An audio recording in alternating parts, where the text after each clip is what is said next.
In the last Ethereum video, I gave you a beautiful long, and now we're looking for shorts. Keep in mind, this is no financial advice. I'm from the car, I'm being driven, and I want to upload a few price predictions because I'm taking on trades right now. We don't really have longs closing, so we'll not be able to enter a short at this point. Oh, we just did. This is a long closed.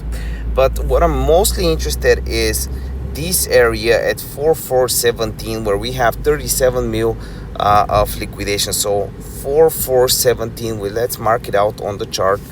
It also corresponds with the 200 EMA on the 30-minute time frame. So I'm very interested in taking shorts from here.